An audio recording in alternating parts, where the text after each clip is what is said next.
Assalamualaikum everyone, this is your trainer Maimuna Nasir and I warmly welcome you all in the bonus lecture 1. It is related to SEO. Basically अगर हमको ये पता ही नहीं है कि SEO क्या होता है, SEO एक्सपर्ट कौन होते हैं, क्या करते हैं, तो हम आगे कैसे चलेंगे. Let's discuss about it. Who is an SEO expert? SEO experts are basically the marketers. We are the influencers. अगर मैं कहूँ कि एसईओ एक्सपर्ट जो हैं वो मार्केटर्स हैं या इन्फ्लुएंसर्स हैं जिनकी बात मानी जाती है. मतलब कि अगर हम किसी प्रोडक्ट को रिकमेंड कर देंगे तो लोग हमारी इस बात को मानते हुए हमारी प्रोडक्ट को खरीदेंगे. ठीक है, तो बेसिकली एक एसईओ एक्सपर्ट का जो ओरिजिनल टारगेट होता है वो मार्केटिंग पर्पस होता है. अब सवाल यहाँ पर ये पैदा होता है कि व्हाट इज एसईओ. खुद एसईओ किस तरह की मार्केट है. मार्केटिंग दो तरह की होती है. ठीक है, बेसिकली जो मार्केटिंग होती है उसकी दो टाइप्स होती हैं. एक होती है पुश मार्केटिंग और दूसरी होती है पुल मार्केटिंग. पुश मार्केटिंग और पुल मार्केटिंग में जो फ़र्क है वो ये है कि अगर जैसे कि आप अगर एक मार्केट जाते हैं, उस मार्केट में सेलर्स आपको आवाज़ें लगाकर अपनी दुकानों की तरफ और अपनी प्रोडक्ट की तरफ जो खींच रहे होते हैं और अपनी प्रोडक्ट को बेच रहे होते हैं. ठीक है, यानी कि अगर आप किसी ऐसी जगह पर गए हैं जहाँ पर कपड़े की भी शॉप्स हैं, मछली की भी शॉप्स हैं, सब्ज़ी की भी शॉप्स हैं, तो लोग अपनी अपनी प्रोडक्ट्स की आवाज़ें लगाते हैं और आवाज़ें लगाकर वो आपको अपनी तरफ अपील कर रहे होते हैं. और अगर आपने नहीं भी कुछ परचेज़ करना होता तब भी आप उनकी आवाज़ों की वजह से जाकर कुछ ना कुछ उनकी प्रोडक्ट में से ख़रीदारी कर रहे होते हैं. तो basically this is called push marketing. ठीक है, these sellers are getting their product to the customer. ठीक है, इसका ये मतलब होता है. और इसकी बेहतरीन एग्जांपल्स में से एक एग्जांपल टीवी है, रेडियो और ईमेल मार्केटिंग है. टीवी पर आप तरह तरह के एड्स देखते हैं जो चल रहे होते हैं और हम लोग उन प्रोडक्ट्स से जिन प्रोडक्ट्स के एड्स चल रहे होते हैं उनसे हम काफ़ी इंस्पायर होते हैं. समटाइम्स हमारा माइंड में ये चीज़ सेट हो जाती है कि अगर हम लोग मार्केट जाएंगे तो हमने यही ख़रीदना है. ठीक है, रेडियो पर भी यही काम हो रहा होता है और ईमेल मार्केटिंग के थ्रू भी तकरीबन यही काम हो रहा होता है. और आजकल ईमेल मार्केटिंग बहुत ही ज़्यादा फेमस है. ईमेल मार्केटिंग, अब देखें हम अगर नहीं भी किसी चीज़ को सब्सक्राइब किया हुआ, तब भी हम लोगों ने नहीं किसी चीज़ को किया हुआ, तब भी हमारे पास जो है हर वक्त हमारे स्पैम मैसेजेस ईमेल से भरे हुए होते हैं, हमारे इनबॉक्स भरे हुए होते हैं. तो होता है क्या कि जब हम लोग एक जगह से, लाइक एक एग्जांपल दे रही हूँ, अगर मैंने गुल अहमद से कोई शॉपिंग कर ली है तो वो जाते जाते जब हम लोगों को हमसे पेमेंट लेते हैं तो जाते जाते वो हमारा ईमेल एड्रेस और कॉन्टैक्ट नंबर वगैरह ले लेते हैं और फिर उस ईमेल के ऊपर जो वो हमसे लेते हैं उस पर वो फिर बार बार जो है अपनी प्रोडक्ट्स के हवाले से ईमेल्स भेजना शुरू कर देते हैं. तो ये जो है कहलाती है ईमेल मार्केटिंग. ठीक है, ईमेल के थ्रू जो मार्केटिंग हो रही होती है. This is also called the push market. Now what is pull marketing. In the pull marketing, we are getting our customers to our products. हम अपने कस्टमर्स को खींचकर अपनी प्रोडक्ट्स में लेकर आ रहे होते हैं. यानी कि हम अपने कस्टमर को मजबूर करते हैं कि हमारी सर्च करो ताकि वो हम तक रीच करें. ठीक है, और फिर हम उसको अपनी प्रोडक्ट बेच सकें. यानी कि हम लोग क्या करते हैं कि एक एग्जांपल है कि ब्लॉगर्स जो हैं वो जो ब्लॉग्स लिख रहे होते हैं उसके थ्रू वो क्या कर रहे होते हैं, पुल मार्केटिंग कर रहे होते हैं. ठीक है, as well as e book seller जो होता है वो अपनी प्रोडक्ट की एक ई बुक लिखवाता है और फिर वो हम लोगों को भेजना शुरू कर देता है और उसके थ्रू वो अपनी चीज़ों की सेलिंग स्टार्ट कर देता है. तो basically these are the difference between the push marketing and the pull marketing. Now the question is what is SEO marketing. SEO marketing is basically pull marketing जिसके अंदर हम पूरी दुनिया को अपनी तरफ खींच रहे होते हैं. ठीक है, getting customers to the products. हम अपने दुनिया को अपनी प्रोडक्ट तक रीच करा रहे होते हैं. यहाँ एसईओ की डेफिनेशन शेयर कर लेते हैं. What is basically SEO? According to the definition, optimizing your content according to the predefined standards of a search engine. यानी आप अपने कंटेंट को इस तरह ऑप्टिमाइज करते हैं कि कोई भी सर्च इंजन के हिसाब से वो ऑप्टिमाइज हो जाती है. हमारे यहाँ 90% से ज़्यादा मार्केट गूगल ने ग्रास्प कर रखी है. So our main target is to make Google happy. ठीक है, हम लोग गूगल को खुश करने के लिए जो मार्केटिंग इस्तेमाल कर रहे होते हैं, this is called the SEO. हम लोग अपने कंटेंट को इस तरह ऑप्टिमाइज करते हैं कि जो है वो गूगल के सर्च पे अपेयर. सो चलते हैं छोटे से ओवरव्यू की तरफ कि व्हाट इज़ डिजिटल मार्केट. ठीक है, डिजिटल मार्केट क्या है?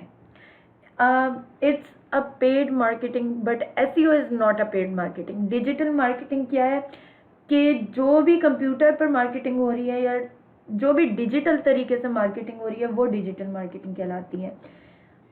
अगेन ये एक पेड मार्केट होती है, लेकिन एसईओ पेड मार्केट नहीं होती. This is the basic difference between SEO marketing and the digital marketing.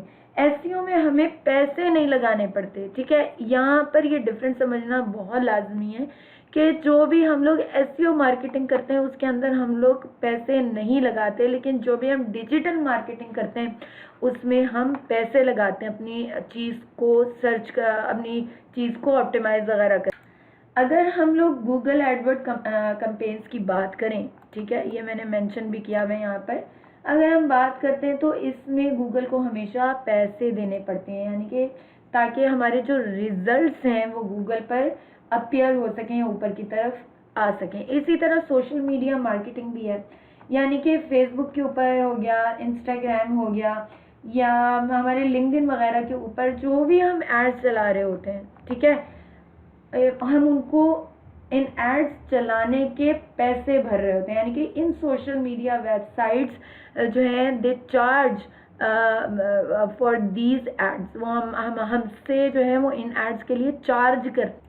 So this is digital marketing. Now is this pull marketing और पुश मार्केटिंग? ये पुल मार्केटिंग है या push marketing है?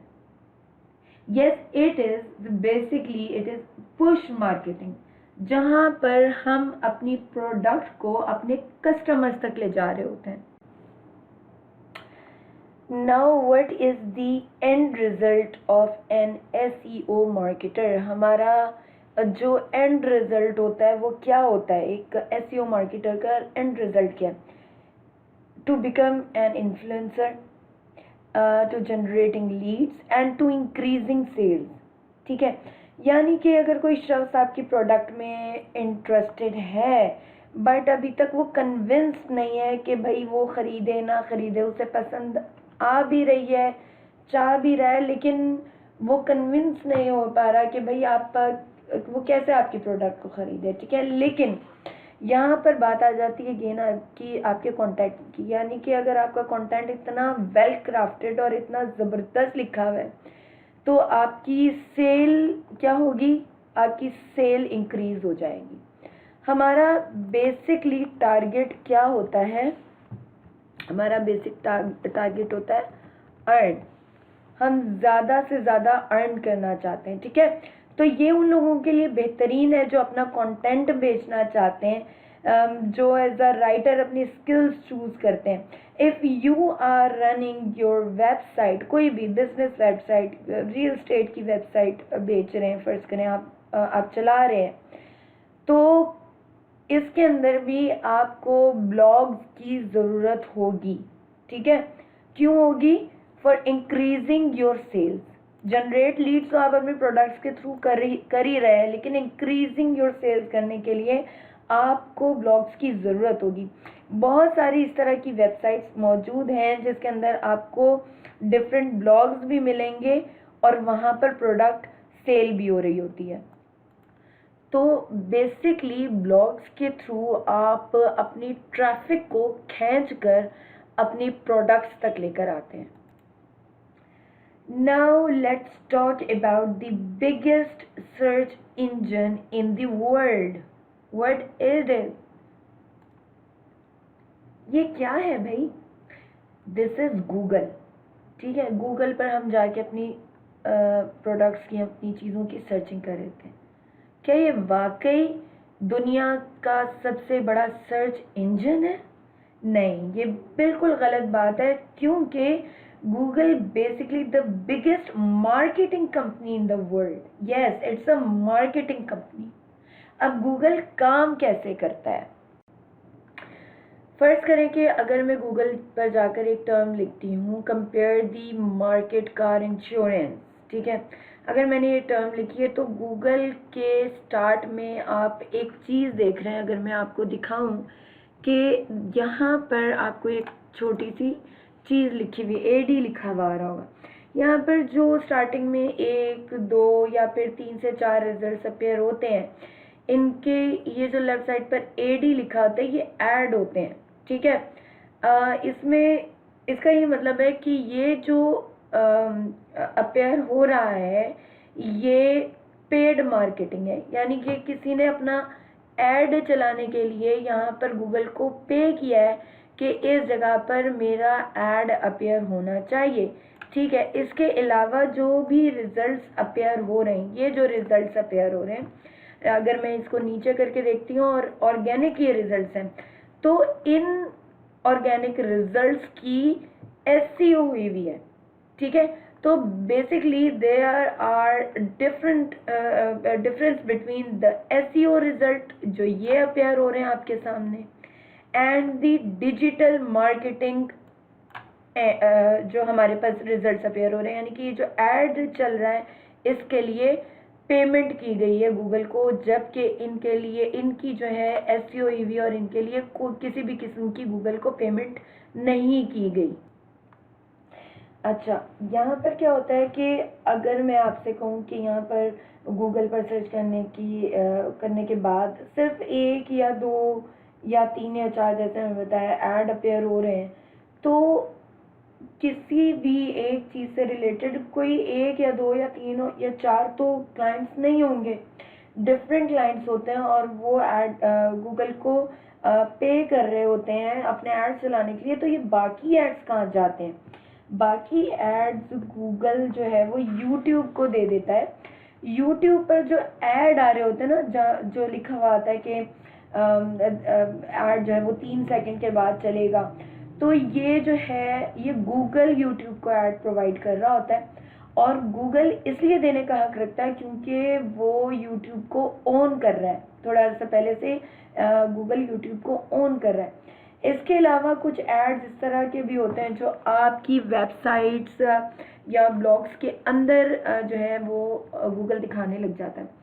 जब आप एक वेबसाइट ओनर होते हुए एडसेंस गूगल के लिए अप्लाई कर देते हैं, गूगल एडसेंस के लिए अप्लाई करते हैं, तो गूगल आपको ऐड देने लग जाता है, मगर सिर्फ उन वेबसाइट्स को जहाँ पर ट्रैफिक बहुत अच्छा आता है। ठीक है, अगर मैं एक एग्जांपल दूं आपको कि जैसा कि आपको ड्रेसेस पसंद है, ठीक है, और आप किसी वेबसाइट पर जाते हैं, और आप जो है आप देखेंगे कि वहाँ पर आपको जो है वो ड्रेसेस से रिलेटेड ऐड दिखने लग जाता है, क्योंकि गूगल आपको हर वक्त ट्रैक कर रहा होता है।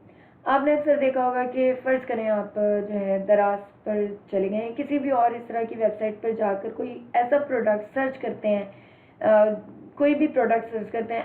अब क्या है कि आप उसके बाद किसी भी जगह पर चले जाएं, आपको उसी प्रोडक्ट के एड्स देखने को मिलते हैं। आपको इवन फेसबुक पर भी ऐसे ही एड्स देखने को मिलते हैं। तो ये सब कुछ एडसेंस की बदौलत हो रहा होता है। This is called targeted marketing. ये टारगेटेड मार्केटिंग कहलाता है। So basically this is the basic difference between SEO and digital marketing. SEO एक दफ़ा अपना काम करके छोड़ देता है, जबकि डिजिटल मार्केटिंग आपको बार बार ये बात याद दिलाती रहती है कि आपने जी इस प्रोडक्ट को सर्च किया था, इसको अब आप बाय भी कर लें, इसको ख़रीद लें। I hope the concept must have been clear by now. चलें आगे बढ़ते हैं और जानते हैं टाइप्स ऑफ एसईओ के बारे में। एसईओ की टाइप्स क्या क्या होती हैं? Basically there are two major types of SEO. The first one is a white hat SEO and the other one is black hat SEO. White hat SEO में क्या होता है कि जो हमारे पास जो कंटेंट होता है वो रेलिवेंट होता है, आपकी जो है वो एसईओ से रिलेटेड, ठीक है, आपकी वेबसाइट से रिलेटेड। फिर आपकी इमेजेस बहुत ज़बरदस्त होती हैं, वेल लेबल्ड इमेजेस होती हैं। आपके जो लिंक्स होते हैं वो आप रेलिवेंट देते हैं और रेफरेंसेस के साथ दे रहे होते हैं। आपका कंटेंट बहुत ही सॉलिड और ज़बरदस्त किस्म का लिखा हुआ होता है, यानी कि एक इस तरह का जो टॉप क्वालिटी कंटेंट होता है। और इसी के साथ साथ आप यूनिक और रेलिवेंट पेज लिंक्स लगा रहे होते हैं, ठीक है। तो ये सारी चीज़ें जिसमें होती हैं वो वाइट हैट एसईओ कहलाती है। दूसरी तरफ ब्लैक हैट एसईओ होती है। ब्लैक हैट एसईओ जैसे कि नाम से ही पता चल रहा है, इसमें डुप्लीकेट कंटेंट मौजूद होता है, यानी कि आपने किसी की भी वेबसाइट से कंटेंट उठाकर जो है अपनी वेबसाइट में डाल लिया होता है, ठीक है। फिर ऐसे क्लिक बेट्स ये लोग यूज़ कर रहे होते हैं, यानी कि कोई इस तरह के जो बहुत ही जिसमें लिखा हुआ होता है कि आपने देखा होगा अक्सर फेसबुक पर भी इस तरह आ जाता है, जो जब बहुत ही आई कैची से क्लिक बेट्स होते हैं, जब उनके ऊपर क्लिक किया जाता है तो अंदर से वो कुछ भी नहीं निकलता, ठीक है। तो ये क्लिक बेट्स कहलाते हैं। Stuff text and invisible content. Stuff text, एक तो स्टफिंग बहुत होती है टेक्स्ट की, दूसरा ये होता है कि इनविजिबल कंटेंट होता है। इनविजिबल कंटेंट में फ़र्ज़ करें कि अगर मैं यहाँ पर कोई एक ऐसा वर्ड लिख देती हूँ जो वाइट कलर के ऐसे मैं लिखती हूँ, तो वो मेरी नज़रों से तो एक ह्यूमन आई जो है उसको नहीं देख पाएगी, लेकिन ऑब्वियसली जो है सर्च इंजन इसको देख लेगा, ठीक है। इसके अलावा होता है redirecting to an other site. किसी भी और साइट पे अगर आप क्लिक करते हैं तो किसी और साइट पे आपको ये ले जाता है। और इररेलेवेंट लिंक्स होते हैं, आपने देखा होगा कि अक्सर, चलें अगर आपने किसी का ब्लॉग खोल भी लिया है और आपने रीड कर भी लिया तो नीचे जो है वो लिखा होता है क्लिक हेयर, और जब आप उसके ऊपर क्लिक करते हैं तो वो डायरेक्ट आपकी जो है आपकी प्रोडक्ट के अंदर ले जाता है। तो these are called the basically there are two types of SEO. The first one is white hat SEO and the other one is black hat SEO. लेकिन आप यकीन करें कि ब्लैक हैट एसईओ ये एक ज़बरदस्ती का काम होता है। आप इसको ज़्यादा अरसा नहीं चला सकते, बल्कि ये सारी हरकतें करने के बाद क्या होता है कि आखिर में आपको थोड़े वक्त प्रॉफिट देने के बाद ये आपको सरासर नुकसान ही देती है। अच्छा, इसके अलावा एक तीसरी चीज़ होती है, वो होती है grey hat SEO. Grey hat SEO क्या चीज़ है? बेसिकली जो कुछ हिस्सा वाइट हैट एसईओ से लेती है और कुछ हिस्सा ब्लैक हैट एसईओ से लेती है, लेकिन रिकमेंडेड, ये इतना ख़राब भी चीज़ नहीं है कि अपनी वेबसाइट को या अपने प्रोडक्ट को रैंक करने के लिए आप जो है दोनों चीज़ों का इस्तेमाल करें, लेकिन रिकमेंडेड जो है वो वाइट हैट एसईओ ही होती है।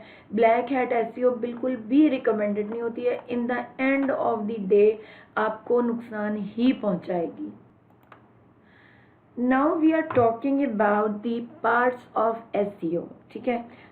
Parts of SEO, there are two parts. The first one is on-page SEO and the other one is off-page SEO. On-page SEO basically refers to settings you can apply on your website so that it is optimized for search engine. And what is off-page SEO? Off-page SEO refers to activities you can perform outside the boundaries of your website. यानी कि वो सारे काम जो आप अपनी website के अंदर रहते हुए करते हैं, जिसमें टाइटल है और ये सारी चीज़ें, वो सब जो है आपके ऑन पेज के अंदर आते हैं। और वो काम जो आप अपनी वेबसाइट से बाहर निकल कर रहे होते हैं वो ऑफ पेज जो है वो एसईओ कहलाती है, जैसा कि इनके नाम से ही अंदाज़ा हो रहा है। दोनों ही चीज़ें बहुत इंपॉर्टेंट होती हैं। किसी भी एक चीज़ को आप छोड़कर किसी भी एक चीज़ को अपनाकर आप सही तरीके से अपनी वेबसाइट को रैंक नहीं कर सकते, यानी कि आपने दोनों चीज़ों को एक साथ लेकर चलना है। तो ये कहलाते हैं बेसिकली एसईओ के दो पार्ट, दो डिफरेंट। तो अगर बात हम लोग करते हैं इन दोनों के रेशो की, ऑन पेज एसईओ की और ऑफ पेज एसईओ की, अगर हम लोग इनके रेशो निकालें तो बेसिकली इनकी ऑप्टिमाइजेशन की लेटेस्ट ट्रेंड के हिसाब से ऑन पेज एसईओ की 70% जो है वो मैटर कर रही होती है एक जो है वेबसाइट के एसईओ के लिए, और 30% जो है वो ऑफ पेज मैटर कर रही होती है। इसकी वजह क्या है? क्योंकि ऑन पेज ऑप्टिमाइजेशन में कंटेंट की बात आ जाती है जो कि आपने बनाया होता है। अब जितना बेहतरीन, जितना ज़बरदस्त, जितना जानदार आपका कंटेंट है तो गूगल खुद ब खुद या ऑटोमेटिकली इसको ऊपर ले आता है। मगर इसके साथ साथ हम लोग खाली सिर्फ ऑन पेज एसईओ पर हम लोग जो है सारा रिलाय नहीं कर सकते हैं। ऑफ पेज एसईओ ऑप्टिमाइजेशन भी बहुत ज़्यादा ज़रूरी है, हमें ये करनी पड़ती है। क्योंकि ऑन पेज एसईओ ऑप्टिमाइजेशन हम लोग बिल्कुल स्टार्टिंग में करते हैं। ऑब्वियसली पहले एक वेबसाइट बनती है और उसके बाद जो है वो उसकी off page SEO optimization start होती है। तो हम लोग जब एक वेबसाइट बना लेते हैं तो तकरीबन 80% काम हम लोग इन द स्टार्ट ही कर लेते हैं। बाद में ये होता है कि अगर हम लोगों को अपनी वेबसाइट की रैंकिंग चेक करनी हो तो कुछ थोड़ा बहुत जो चेंज जो डिमांड के हिसाब से हो जाता है, कोई हेडिंग ऐड कर दी, कोई और नया कीवर्ड डाल दिया, कुछ इस तरह की चीज़ें हो गई। अदरवाइज हम लोग अपना 80% काम जिस वक्त हम वेबसाइट बनाते हैं उस वक्त ही कर लेते हैं। इस तरह ऑन पेज जो है ये बेसिकली वन टाइम प्रोसेस है, ठीक है, एक ही दफ़ा हम लोग करते हैं। ऑफ पेज एसईओ ऑप्टिमाइजेशन बेशक ही 30% मैटर करती है, ऑन पेज 70%, ऑफ पेज 30% अगर मैटर करती है, लेकिन हम लोग इसकी इम्पोर्टेंस को कतई डिनाई नहीं कर सकते। अगरचे ऑफ पेज एसईओ ऑप्टिमाइजेशन जो है वो ऑन पेज एसईओ ऑप्टिमाइजेशन से ज़्यादा टाइम लेती है। शायद आपको इतना टाइम ऑन पेज एसईओ में ना लगे जितना आपका टाइम जो है बेइंतहा time off page SEO optimization में लगता है। Let's move on to niche selection या what is niche. Basically niche कहलाता है कि आप काम क्या कर रहे हैं, आपका बिजनेस क्या है, आपकी वेबसाइट किस चीज़ पर है, उसका टॉपिक क्या है, उसकी कैटेगरीज क्या है, उसकी फील्ड क्या है। तो ये सारी की सारी चीज़ें निच सिलेक्शन कहलाती हैं। फॉर एग्जांपल अगर मैं आपको कहूँ कि एक वेबसाइट है ESPN क्रिक इन्फो, ठीक है, अगर आप ESPN क्रिक इन्फो या क्रिक इन्फो के नाम से एक वेबसाइट खोलते हैं तो यहाँ पर आप देखेंगे कि इस वेबसाइट के ऊपर सिर्फ और सिर्फ क्रिकेट की ही बातें हो रही होंगी, क्रिकेट से ही रिलेटेड कंप्लीट ये वेबसाइट होगी। इनके ब्लॉग्स, इनकी वीडियोस, इनके स्टैट्स, यानी कि सब कुछ क्रिकेट से ही रिलेटेड होता है। ये बेसिकली ये सारी चीज़ें आपकी वेबसाइट के अंदर की कैटेगरीज कहलाती हैं। हर अच्छी वेबसाइट के अंदर कैटेगरीज मौजूद होती हैं जिसको नेविगेशन भी कहा जाता है।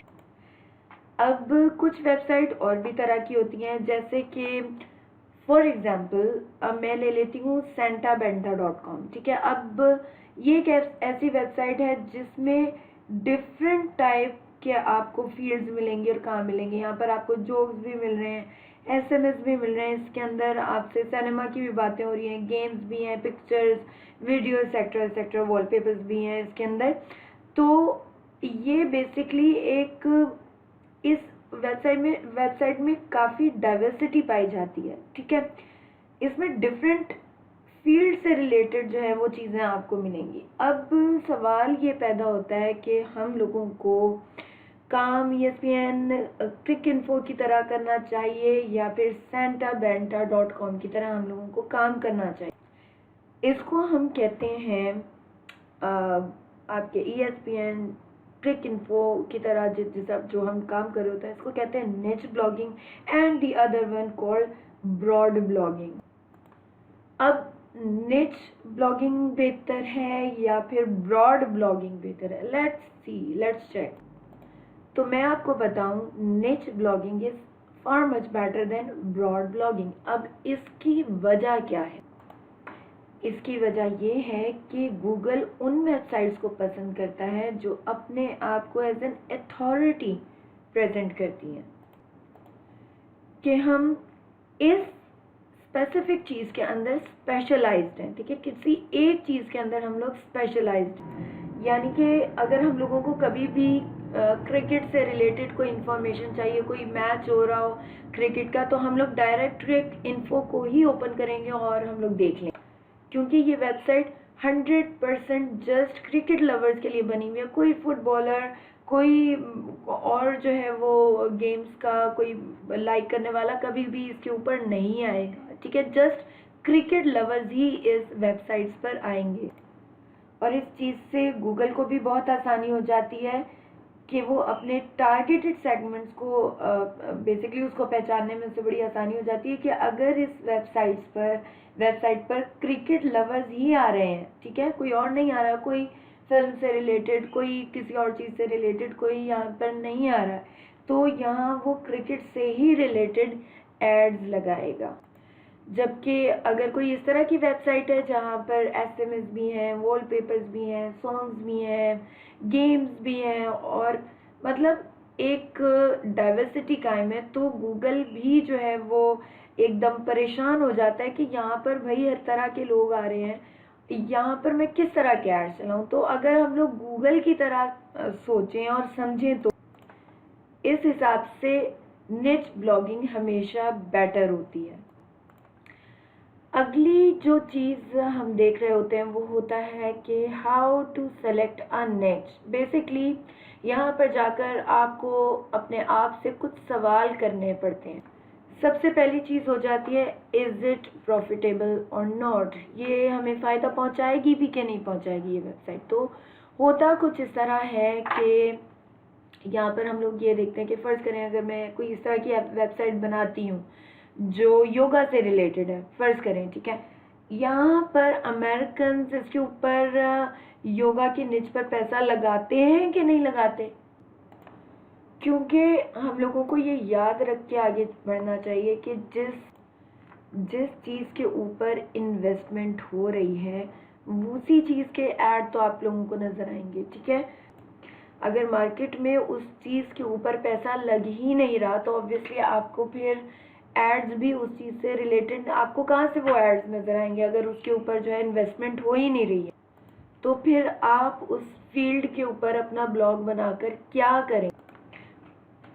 हाँ, एक सूरत है कि अगर आप जो है अपना कोई पर्सनल बिजनेस बना रहे हो तो आप फिर अपनी चॉइस के हिसाब से, अपनी फील्ड के हिसाब से जो है वो ब्लॉग्स बना सकते हैं। तो सबसे पहला क्वेश्चन हमारा ये होता है कि इज़ इट प्रॉफिटेबल? अगर खाली फेम के लिए आप बनाना चाह रहे हैं तो वो एक अलग चीज़ है, लेकिन चूंकि जैसे कि मैंने आप लोगों को बताया था कि हमारा एक जो रियल मकसद होता है वो होता है टू अर्न मनी, तो ये क्वेश्चन आप अपने आप से सबसे पहले कर सकते हैं एक वेबसाइट बनाने से पहले कि is it profitable for you और नॉट। दूसरी चीज़ जो हम लोग देख रहे होते हैं वो ये होती है कि इसके ऊपर कीवर्ड जो हैं काफ़ी अच्छी तादाद में होने चाहिए। ठीक है, काफ़ी ज़्यादा होने चाहिए कीवर्ड्स, आप बहुत अच्छे रखेंगे इसके अंदर। तो क्या आप जो हैं आपके पास वो कीवर्ड्स मौजूद हैं? क्या आप जो है उन कीवर्ड्स को इस्तेमाल कर रहे हैं? तो अगली जो चीज़ होती है वो बड़ी ही इम्पॉर्टेंट होती है। ये चीज़ सबसे ज़्यादा मेरे ख्याल में इम्पोर्टेंस रखती है कि व्हाट आर योर इंटरेस्ट, आप क्या इंटरेस्ट किस चीज़ के अंदर है। जिस चीज़ के अंदर आपका इंटरेस्ट मौजूद होता है ऑब्वियसली वो काम करते हुए आप थकते नहीं हैं। आप जो है उसके बारे में वीडियोस बनाते हुए या फिर आर्टिकल्स लिखते हुए, कुछ भी लिखते हुए आप जो है थकेंगे नहीं, आप फारिग वक्त में भी वो काम करना पसंद करेंगे। What type of videos articles I like, what I do in my leisure, what I most likely to become famous for. अगर आप कोई सेलिब्रिटी बनना चाहते हैं और उनकी तरह फेमस होना चाहते हैं, अगर आप अपना कोई सेलिब्रिटी ब्लॉग बनाना चाह रहे हैं, आप ये चाहते हैं कि आपका नाम सुनते ही किसी के जहन में क्या चीज़ एकदम से आ जाए। For example like Ashraf Chaudhary साहब का नाम सुनते ही हमारे जहन में जो सबसे पहली चीज़ आती है वो एक फेमस सेल्स ट्रेनर की है, ठीक है। इसी तरह अगर आप मेरा नाम अब लेंगे कहीं पर भी या आप सुनेंगे तो एकदम आपके जहन में क्या चीज़ आएगी, आपके जहन में जो है फ्रीलांसिंग आ जाएगी, ठीक है, क्योंकि फ्रीलांसिंग की ट्रेनर है। तो ये सारी चीज़ें आपको अपनी निच सिलेक्शन जब आप कर रहे होते हैं तो आप लोगों को ये अपने जहन में रखनी चाहिए। चलें, लेट्स चेक कि अगर आप सेलेक्ट निच करना, आप अपनी निच को सेलेक्ट करना चाहते हैं तो वो कैसे करेंगे। मैं मशवरा दूंगी कि आप जो है ब्रॉड निच पर काम करने के बजाय सब निच पर अगर काम करते हैं तो आपको उतनी ही आसानी होगी, ठीक है। यानी कि एक एग्जांपल देती हूँ कि अगर आप स्मार्टफोन पर कोई वेबसाइट बनाते हैं तो उससे ज़्यादा बेहतर है कि अगर आप सैमसंग के रिव्यूज़ की कोई वेबसाइट बना दें, ठीक है। ये आपके लिए आसान भी रहेगी और कस्टमर्स को टारगेट करना भी बहुत ही ज़्यादा आसान होता है। इसी तरह वुमेन्स फैशन बहुत ही एक बड़ी निच है, बहुत फैली हुई एक निच है। मेंस फैशन हो गया, कंप्यूटर गेम्स वगैरह, ये काफ़ी बड़ी बड़ी निच है और जो है सब निच कहलाती हैं, ठीक है। अगर आपको निच तलाश करने में आसानी करनी है, ठीक है, तो मैं आपको मशवरा दूंगी कि सीधा सीधा daraz.pk पर चले जाएं। यहाँ आपको बहुत ही अच्छे तरीके से, बल्कि मैं कहूँ ऑर्गेनाइजेशनल तरीके से आपको ढेर सारी निचेस मिल जाएंगी। फॉर एग्ज़ाम्पल यहाँ पर देखें कि इलेक्ट्रॉनिक डिवाइसेस हैं, मोबाइल्स हैं। मोबाइल्स में आगे अगर आप देखें तो जैसा कि मैंने आपको बताया आप सैमसंग पर खाली काम कर सकते हैं, तो यहाँ नोकिया मोबाइल्स हैं, इलेक्ट्रॉनिक है, टीवी एंड होम है, हेल्थ एंड ब्यूटी एक बहुत बहुत फैली हुई एक नेचर, जैसा कि मैंने आपको बताया। तो ये डिफरेंट नेचर्स ऐसी हैं जो आप daraz.pk पर आसानी से जाकर सर्च कर सकते हैं और अपने लिए एक जो है बेहतरीन निच को सिलेक्ट कर सकते हैं। इसी तरह मज़ीद निच सेलेक्ट करने के लिए मैं आपको एक वेबसाइट बताती हूँ ऑल टॉप के नाम से, ठीक है, जिस पर आप जा सकते हैं। आप अमेज़ॉन को एक्सप्लोर कर सकते हैं, यहाँ से आपको बेहतरीन किस्म की निचेस मिल जाएंगी। अगर आप सर्च करेंगे तो बेहतरीन किस्म की निचेस मिलती हैं, बल्कि आपको यहाँ पर ज़बरदस्त किस्म के ब्लॉग्स भी मिल जाएंगे जिनको आप रीफ्रेज करके, नॉट कॉपी पेस्ट, आप इनको रीफ्रेज करके भी अपनी वेबसाइट के लिए, अपने ब्लॉग्स के लिए आप इनको इस्तेमाल कर सकते हैं, ठीक है। और अगर आप लर्निंग के ऊपर जाना चाह रहे हैं, ठीक है, इन्फो बेस्ड वेबसाइट अगर आप बनाना चाह रहे हैं तो उसके लिए यूडेमी इज़ दी बेस्ट। यहाँ से न सिर्फ आपको अपनी निच सेलेक्ट करने में बड़ी आसानी होगी, बल्कि आपको अपनी ब्लॉग्स के लिए बेहतरीन किस्म का कंटेंट भी मिल जाएगा। अगेन नॉट कॉपी पेस्ट, बल्कि रीफ्रेजिंग और एक्सप्लोर करने में के लिए बेहतरीन किस्म की वेबसाइट है ये। And top of the list, cherry on top, अगर आप सर्च करते हैं लिस्ट ऑफ हॉबीज़ को, तो विकिपीडिया के थ्रू आपके पास एक लिस्ट ऑफ हॉबीज़ जो सैकड़ों की तादाद में होगी, बल्कि इससे भी ज़्यादा होगी, तो यहाँ से आपको बेहतरीन किस्म की निचेस मिल जाएंगी। जो मतलब ये वो वेबसाइट्स हैं जिन पर से आप जाकर बेहतरीन किस्म से तरीके से आप जो है आसानी के साथ अपनी निच को फाइनलाइज कर सकते हैं। फर्ज करें कि आपने अपनी निच को सेलेक्ट कर लिया है, ठीक है, और अब आपको अपनी वेबसाइट बनानी है, ब्लॉग का अपने सेटअप करना है, तो वो किस चीज़ पर कर रहे हैं। हमारी निच है, जस्ट इमेजिन करियर काउंसलिंग, ठीक है, करियर काउंसलिंग को हम लोगों ने सेलेक्ट कर लिया। अब द क्वेश्चन इज कि हम लोग वेबसाइट का नाम क्या रखें, या फिर इसको एक डोमेन नेम भी कहा जाता है, वेबसाइट का क्या नाम हो, ठीक है। हम उसके लिए डिफरेंट स्ट्रेटजीज को फॉलो कर रहे होते हैं। The first strategy is brand name domain. जिस तरह के इसके BND कहा जाता है, जिस तरह कि इसमें आपको पता चल रहा है कि ब्रांड नेम को हम लोग फॉलो कर रहे होते हैं, तो अगर हम लोग ब्रांड नेम को फॉलो करते हुए डोमेन नेम बनाते हैं, जैसे कि मैंने यहाँ पर लिखा है माइंड बॉडी ग्रीन, है ये करियर काउंसलिंग से रिलेटेड, तो अब क्या होगा कि जब आप इस तरह का कोई भी नाम सेलेक्ट करते हैं तो आप अपने जो बायर्स हैं या फिर जो भी लोग हैं, आप उनको बार बार आपको ये चीज़ बतानी पड़ेगी कि ये वेबसाइट करियर काउंसलिंग से रिलेटेड है, क्योंकि ये ब्रांड नेम तो है लेकिन ये क्लियर नहीं है कि किस चीज़ से रिलेटेड ये काम हो रहा है। अगली चीज़ कहलाती है exact match domain. What is EMD basically, कि आप अपनी वेबसाइट के नाम में अपना कीवर्ड भी डाल दें, यानी कि आपकी वेबसाइट के नेम से आपकी निच का पता चल रहा हो, ठीक है। और तीसरी चीज़ और आखिरी चीज़ होती है वो कहलाती है कि अगर मैं इन दोनों को मिक्स कर दूं, यानी कि थोड़ा मैं ब्रांड नेम डोमेन से उठाऊं, थोड़ा एग्जैक्ट मैच डोमेन से उठाऊं, तो वो बन जाता है पार्शली मैच डोमेन, ठीक है। इसके अंदर क्या होता है कि आप अपने ब्रांड नेम को भी इस्तेमाल कर रहे होते हैं और आप अपनी निच को भी इस्तेमाल कर रहे होते हैं। जैसा कि यहाँ पर मैंने careerhorse.com रखा है, तो यहाँ पर करियर जो है आपकी निच आ गया और हॉर्स जो है वो आपका ब्रांड नेम हो। अब सवाल ये पैदा होता है कि इन तीनों स्ट्रेटेजीज में से सबसे बेहतरीन कौन सी स्ट्रेटेजी है, ठीक है। इनमें से सबसे बेहतरीन स्ट्रेटेजी है ब्रांड नेम डोमेन, BND, ठीक है। इसको 2 या 3 से अल्फाज से ज़्यादा नहीं होना चाहिए। एक बेहतरीन जो डोमेन नेम होता है वो 2 से 3 अल्फाज से ज़्यादा का नहीं होना चाहिए। अगर मैं इसको बॉडी ग्रीन या फिर माइंड ग्रीन के नाम से लिखती तो ये मेरी निज को भी वाज़ेह कर रहा होता और ये एक मज़ीद बेहतर नाम भी होता, क्योंकि जितना छोटा नाम होगा, जितना आपका कंसाइज होगा, वो बेहतर है। जितना लंबा करते जाएंगे उतना ही आपके लिए ऑन पेज ऑप्टिमाइजेशन में मसला क्रिएट होगा।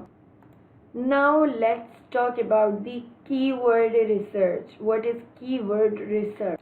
देखें, बेसिकली कीवर्ड क्या है। जैसा कि आप लोगों को पहले भी मैंने बताया कि अगर किसी को किसी चीज़ के बारे में इंफॉर्मेशन चाहिए तो वो सिंपली क्या करेगा कि वो उस स्पेसिफिक कीवर्ड को या उस वर्ड को जाकर अपने गूगल के अंदर लिखेगा।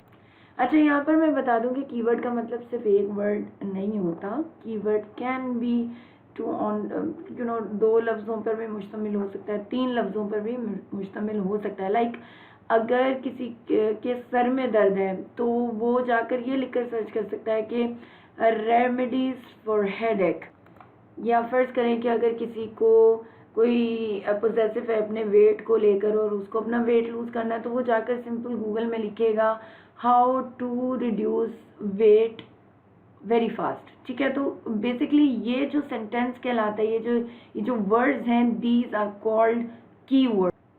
Now we have 2 different types of keywords. The first one is short tail keywords and the other one is long tail keywords.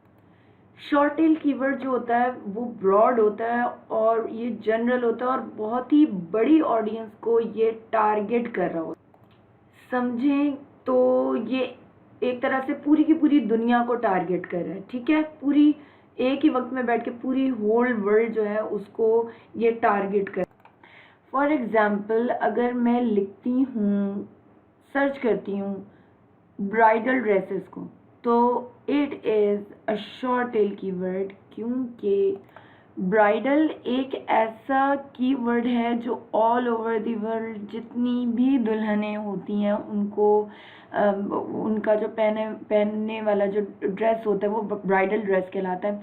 तो ये एक शॉर्ट टेल कीवर्ड है, ठीक है, जो ऑल ओवर द वर्ल्ड जो कवर कर रहा होता है, ठीक है। जबकि अगर मैं लिखती हूँ दुल्हन ड्रेसेस, ठीक है, ये एक लॉन्ग टेल कीवर्ड होगा। क्यों? क्योंकि दुल्हन का वर्ड जो है ये बेसिकली इस्तेमाल किया जाता है या तो पाकिस्तान में या तो इंडिया में, ठीक है। तो ब्राइडल को देखा जाए तो वो शॉर्ट टेल है क्योंकि वो ऑल ओवर द वर्ल्ड जो है वो उसको टारगेट कर रहा है, और दुल्हन ड्रेसेस चूंकि ये स्पेसिफिक हो रहा है और एक टारगेटेड एक कीवर्ड है, तो ये लॉन्ग टेल कीवर्ड कहलाएगा। ठीक है, इसका लॉन्ग टेल और शॉर्ट टेल का कतई मतलब ये नहीं है कि जो 3 या 4 या 5 लफ्ज़ों पर मुश्तमिल हो वो लॉन्ग टेल कहलाएगा, और जो 1 या 2 के ऊपर मुश्तमिल हो वो शॉर्ट टेल कहलाएगा। बल्कि लॉन्ग टेल एक कीवर्ड पे भी मुश्तमिल हो सकता है, 2 पे भी मुश्तमिल हो सकता है, 3 पर भी मुश्तमिल हो सकता है, as well as short tail keyword भी 2, 3, 4, 1 इस पर मुश्तमिल हो सकता है। तो शॉर्ट टेल कीवर्ड के थ्रू पूरी की पूरी दुनिया को एक ही वक्त में छोटे से मैग्नेट से अपनी तरफ अट्रैक्ट करना काफ़ी मुश्किल है।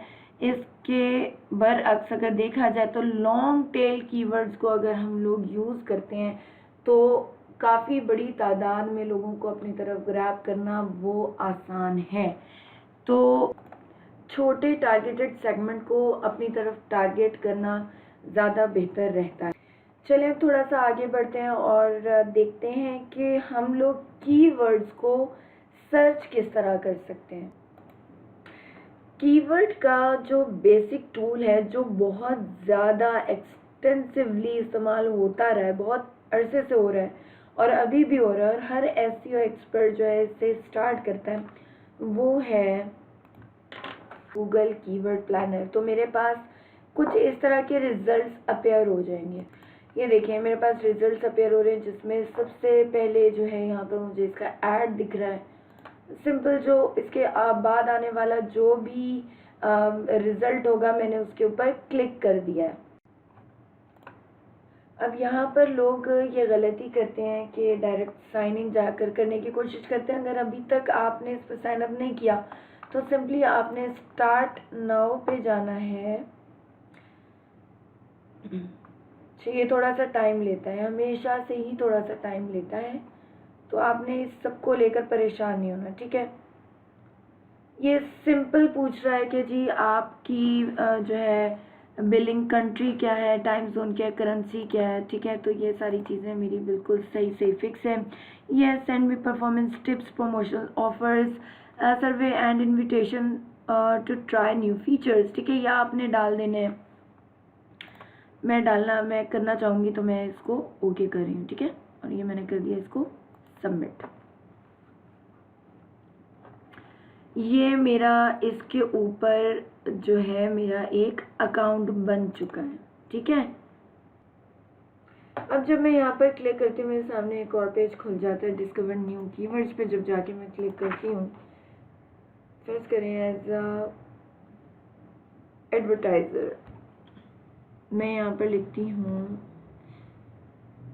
Real estate investor,